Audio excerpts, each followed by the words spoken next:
পর্যটক এক্সপ্রেস একটি বিরতিহীন আন্তঃনগর ট্রেন যা বাংলাদেশ রেলওয়ে পূর্বাঞ্চলের অন্তর্গত। এটি 10 জুলাই 2024 থেকে ঢাকা থেকে কক্সবাজার রেলওয়ে স্টেশন পর্যন্ত চলাচল করছে। এটি দ্বিতীয় বাণিজ্যিক ট্রেন হিসেবে কক্সবাজার পর্যন্ত নিয়মিত চলাচল করে থাকে। এই ট্রেনটি বাংলাদেশ রেলওয়ে দ্বারা পরিচালিত হয়, যা ঢাকা বিমানবন্দর, চট্টগ্রাম ও কক্সবাজারকে সংযুক্ত করে। এটি সপ্তাহে 6 দিন ট্রেন নম্বর 815 এবং 816 দিয়ে পরিচালিত হয়ে থাকে। সুতরাং আজকের এই ভিডিওতে চেষ্টা করব এই পর্যটক এক্সপ্রেস ট্রেন নিয়ে একটি বিস্তারিত ভ্রমণ তথ্য এবং আপনাদের ভ্রমণ সহায়ক হিসেবে ছোট পরিসরে একটি ডকুমেন্টারি ভিডিও শেয়ার করতে। আশা করি এটি আপনাদের যাত্রার জন্য কাজে লাগবে।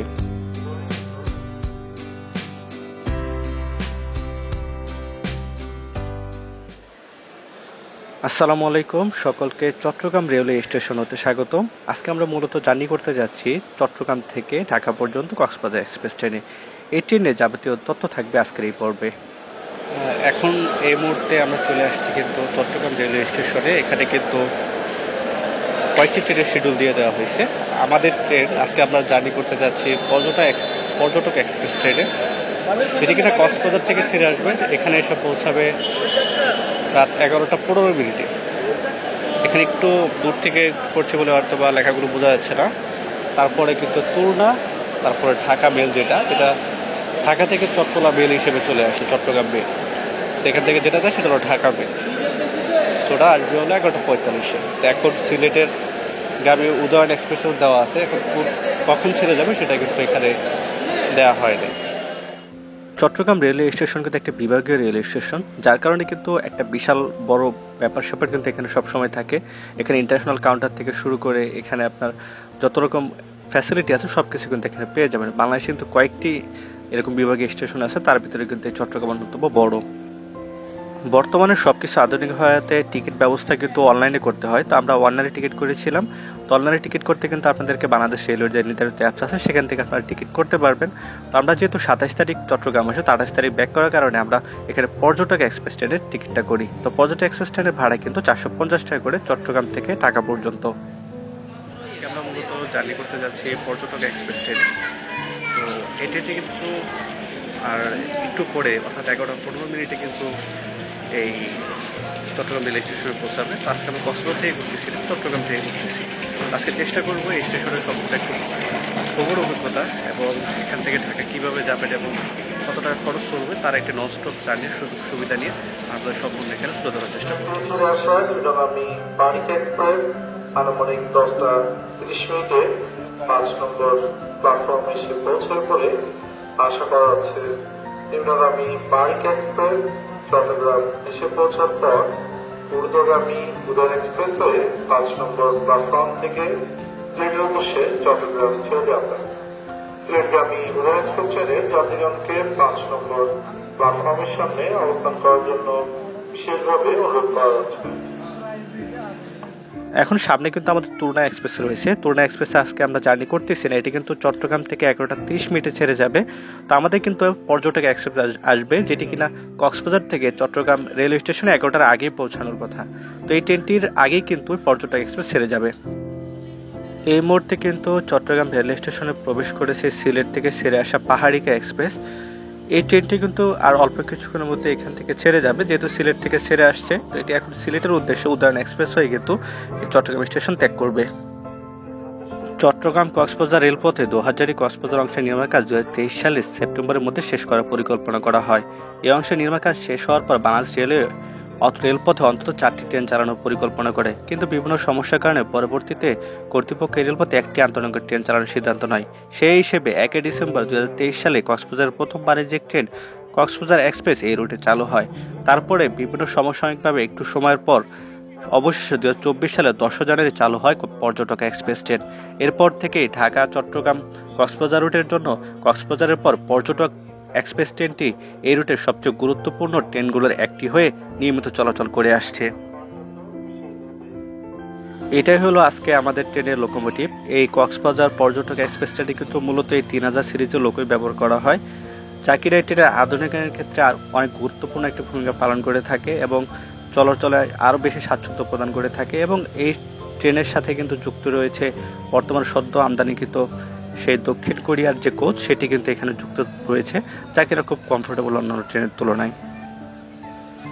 এখন যদি এই ট্রেনটির সিট প্ল্যানিং নিয়ে আপনাদেরকে বলি, তো আপনাদেরকে আমি সবসময় রেকমেন্ড করি যারা চট্টগ্রাম থেকে মূলত ঢাকা যাবেন, তো আপনারা কম সংখ্যার থেকে যে মাঝখান পর্যন্ত সিটের যে আসন বিন্যাস আছে সেগুলো কিন্তু কাটার চেষ্টা করবেন।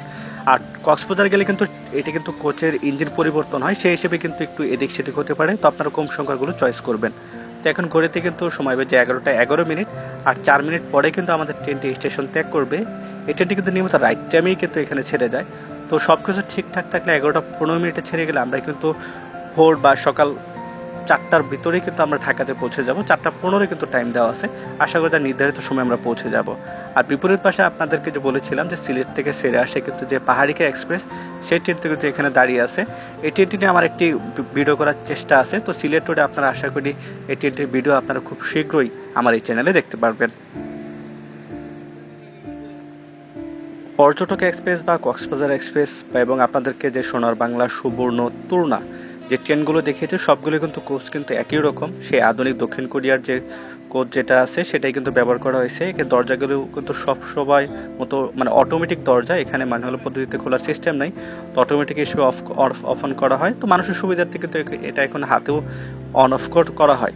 তো যাই হোক, আমাদের ট্রেনটি কিন্তু ঠিক 11টা 15 মিনিটে কিন্তু আমাদের এই চট্টগ্রাম রেল স্টেশন হতে আমাদের ট্রেনটি যাত্রা শুরু করলো। এই যাত্রাপথে কিন্তু আমাদের আর কোনো স্টপেজ হবে না। তো আল্লাহর রহমতে যদি কোনো দুর্ঘটনা না হয়, আমরা কিন্তু সরাসরি ঢাকা বিমানবন্দর রেল স্টেশনে কিন্তু প্রবেশ করব। আর এই ট্রেনে কিন্তু একদম মানে টাইম মেনটেন করা হয়, যেহেতু এখানে লং রুটের যাত্রী থাকে, কক্সবাজার থেকে আসে। তো সেক্ষেত্রে এই ট্রেনের নিয়মটা কিন্তু একটু অন্যান্য ট্রেনের থেকে আলাদা, এবং ভাড়াও কিন্তু সেই হিসেবে কিন্তু বেশি থাকে।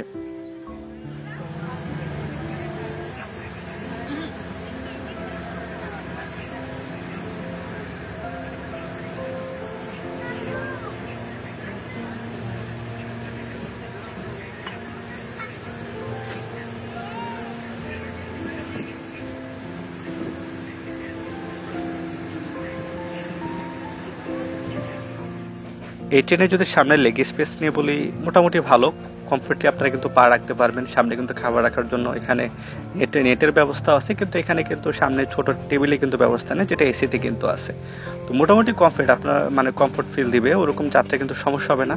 তো এই মোটামুটি শোভন চেয়ার হিসেবে ভালো, এটা বলাই যায়। যা আপনার টয়লেট পাস করতে সাহায্য করবে। আপনারা টয়লেট ব্যবহারের পর টয়লেটের ভেতরে থাকা সবুজ স্ক্রিনটি 2 সেকেন্ড রাখুন, যা আপনার টয়লেট পাস করতে সাহায্য করবে।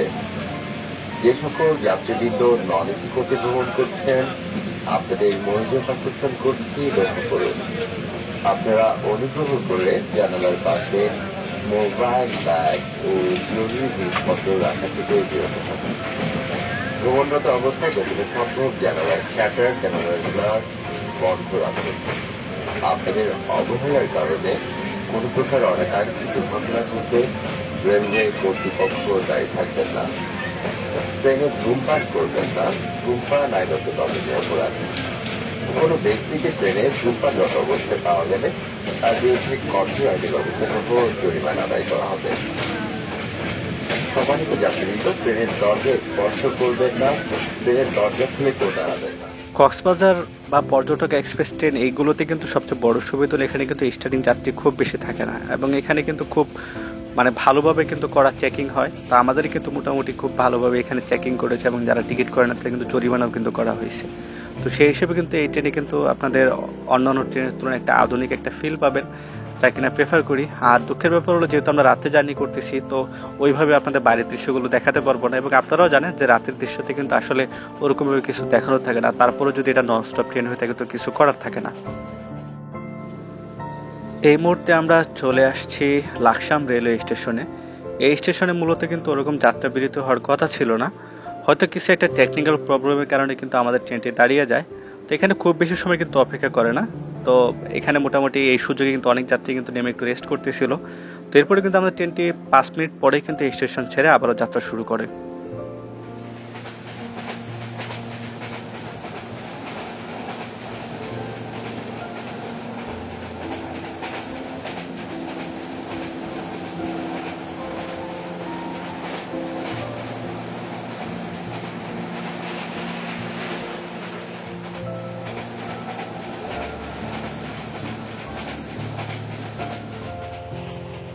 এই ট্রেনের যদি সবচেয়ে বাজে অভিজ্ঞতা বলি, এখানে সব কিছু আপনার কাছে ভালো লাগবে, চার্জিং ব্যবস্থা সব কিছু আছে, কিন্তু এখানে টয়লেট ব্যাপারটা কিন্তু আমার কাছে খুব হতাশ করেছে। কারণ এখানে মানে পানি যে পরিমাণ লিক করতেছিল ফ্লোরে, যার কারণে কিন্তু এখানে মানুষ ঠিকমতো টয়লেটটা ব্যবহারও করতে পারতেছিল না, অর্থাৎ কষ্ট হয়ে যাচ্ছিল। তো তার উপর যদি এরকম একটা মানে সবাই দামি টিকিট বা ভালো মানের টিকিট করে কিন্তু এখানে চলাচল করছে কমফোর্টের জন্য, আপনারা দেখতেই পারতেছেন যে পানি দিয়ে কিন্তু এই সম্পূর্ণ জায়গাটা মানে ভরে গেছে, অর্থাৎ এখানে একটা দুর্গন্ধ কিন্তু সৃষ্টি হয়েছে। তো এখানে যারা এই টয়লেটের কাছে যাত্রী ছিল তাদের কিন্তু একটা অস্বস্তি হচ্ছিল। আর আরেকটা ভালো ব্যাপার হলো, আমাদের যে রাস্তাঘাটে চলাফেরার ক্ষেত্রে আল্লাহ শুকরিয়া বা জিকির করতে হয়, সে এখানে অনেক সাইন কিন্তু এখানে ছিল, আল্লাহ আকবার লেখা, এটা কিন্তু প্রত্যেকটা বগিতে কিন্তু ছিল, যেটা কিন্তু আমার কাছে খুব বেশি ভালো লাগছে। আমাদের সকলের উচিত এরকম জিকিরি ফিকিরে সবসময় চলাফেরা করা। আল্লাহ আমাদের অনেক বিপদ আপদ থেকে সকলকে দূর রাখুক।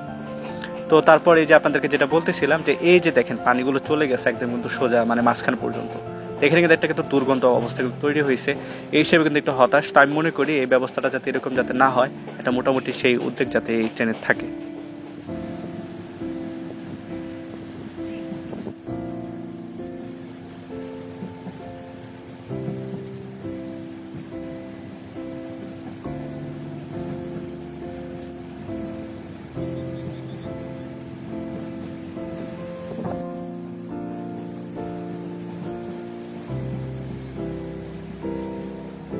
এই মুহূর্তে আমরা অতিক্রম করতেছি ভৈরব রেল সেতু, যেটা কিনা আশুগঞ্জ এবং ভৈরবের মধ্যে অবস্থিত। এবং এই ট্রেনে যদি একটু তথ্য দিই আপনাদেরকে, এই ট্রেনটিতে কিন্তু মোট 19টি কোচ আসে, যার মধ্যে কিন্তু আসন সংখ্যা 884টি, এবং এই ট্রেনটিকে 815 এবং 816তে কিন্তু চলাচল করে থাকে। এবং এই ট্রেনে যদি ভাড়া নিয়ে যদি বলি এখানে, সেক্ষেত্রে ঢাকা থেকে কক্সবাজার পর্যন্ত 695 টাকা, স্নিগ্ধা 1325 টাকা, এবং এসি সিট কিন্তু 1590 টাকা। তাছাড়া আপনারা যদি ভেঙে ভেঙে যেতে চান, সেই ক্ষেত্রে কিন্তু এই ট্রেনের কক্সবাজার থেকে বা চট্টগ্রাম থেকে কিন্তু ভাড়া পড়বে শোভন চেয়ার 250 টাকা, স্নিগ্ধা 470 টাকা এবং 565 টাকা। এটি কিন্তু আপনার কক্সবাজার থেকে চট্টগ্রামের মধ্যে যে ভাড়া সেটি।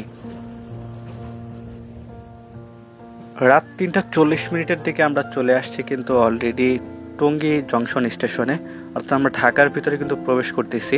এই ট্রেনে কিন্তু আমরা ননস্টপ জার্নি করার কারণে কিন্তু আমরা খুব বেশি এখানে দেখানোর সুযোগ পাই নাই, কিন্তু খুব কমফোর্টলি কিন্তু কোনো ঝামেলা ছাড়াই কিন্তু আমরা এই টঙ্গী সেকশনটা পার হচ্ছে, অর্থাৎ আমরা একটু পরে কিন্তু বিমানবন্দর রেল স্টেশনে চলে আসব। তো মোটামুটি বৃষ্টিময় দিন ছিল, এবং সেখানে রাতেও কিন্তু সেই বৃষ্টির একটা ভাব কিন্তু এখানে রয়েছে।